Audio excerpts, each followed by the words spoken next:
There was comparative calm in the Wormwood household for about a week after the superglue incident. The experience had clearly chastened Mr. Wormwood, and he seemed temporarily to have lost his taste for boasting and bullying. Then, suddenly, he struck again. Perhaps he had a bad day at the garage and had not sold enough crummy second-hand cars. There are many things that can make a man irritable when he arrives home from work in the evenings, and a sensible wife will usually notice the storm signals and will leave him alone until he simmers down.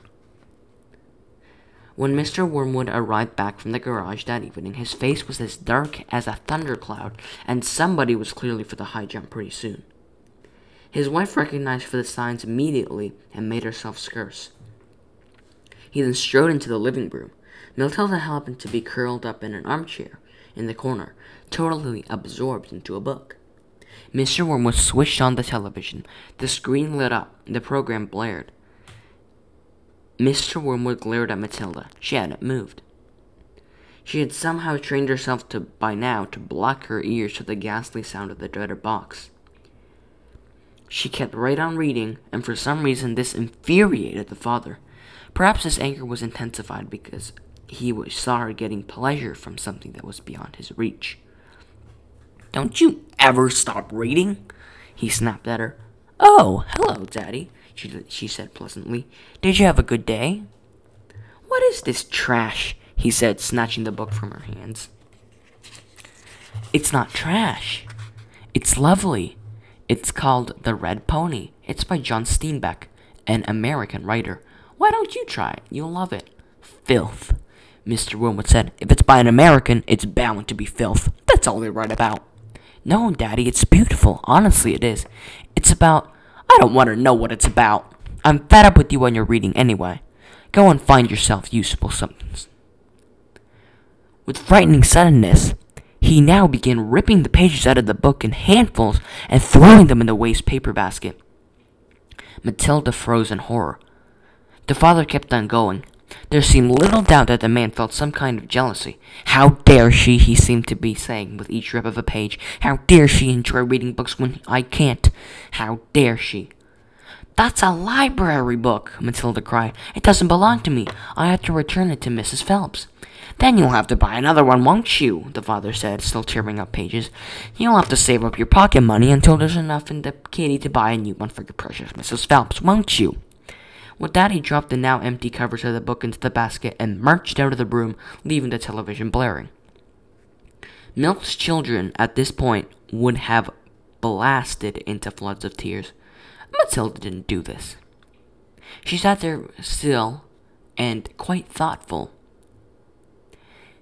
She seemed to know that neither crying nor sulking never got anyone anywhere. The only sensible thing to do when you are attacked is, as Napoleon once said, to counterattack. Matilda's wonderfully stubborn mind was already at work, devising yet another suitable punishment for the poisonous parent. The plan that was now beginning to hatch in her mind depended, however, upon which Fred's parent was really a good talker. Fred was a friend of Matilda's. He was a small boy of 6, and he lived just around the corner. And for days he had been going right on about this great talking parrot his father gave him. So on the following afternoon, as soon as Mrs. Wormwood had departed in her car for another session of bingo, Matilda set out for Fred's house to investigate. She knocked on his door and asked if he could be kind enough to show her the famous bird. Fred was delighted and led her up to his bedroom, where a truly magnificent blue and yellow parrot sat in a tall cage. "There it is. His name is Chopper." "Make it talk." "Oh, well, you can't make it talk," Fred said. "Well, you have to be patient. It'll talk when it feels like it." They hung around, waiting. Suddenly the parrot said, "Hello, hello, hello." It was exactly like a human voice. Matilda said, "That's amazing." "What else can it say?" "Rattle my bones," the parrot said, giving a wonderful imitation of a spooky voice. "He's always saying that," Fred told her. "What else can he say?" Matilda said, "That's about it. But it's still pretty marvelous. Don't you agree?" "Well, it's fabulous. Will you lend him to me for just one night?" No, absolutely not. I'll give you all my next week's pocket money.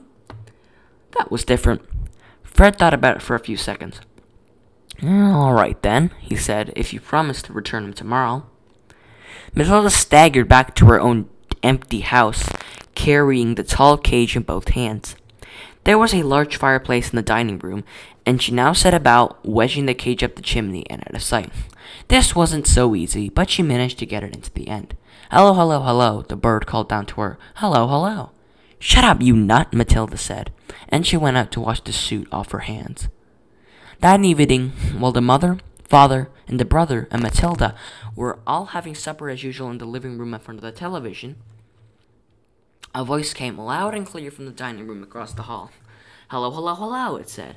Harry, cried the mother, turning white. There's someone in the house. I heard a voice. So did I, the brother said. Matilda jumped up and switched off the television. Shh! Listen! They all stopped eating and sat there very tense, listening. Hello, hello, hello, came the voice again. There it is, cried the brother. It's burglars! They're in the dining room. I think they are, the father said, sitting tight. Then go and catch them, Harry. Go and collar them red-handed. The father didn't move. He seemed in no hurry to dash off and be a hero. His face had turned impossibly gray.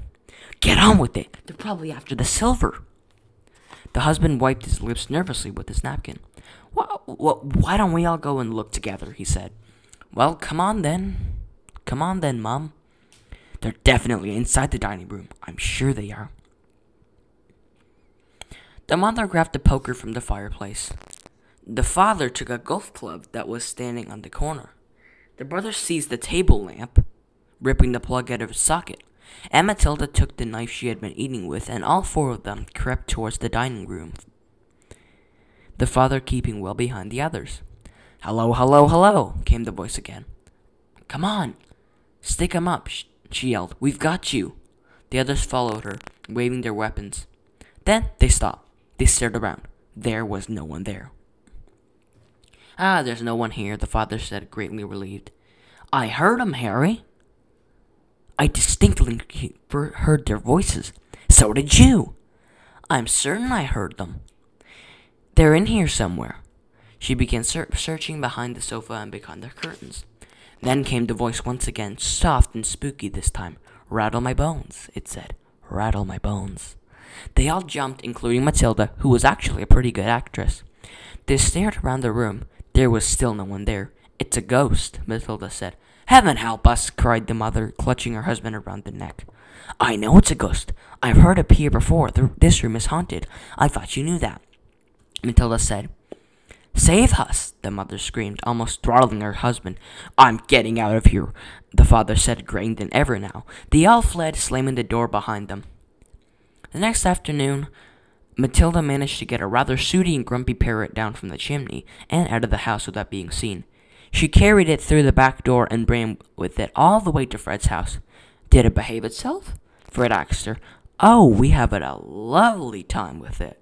My parents adored it.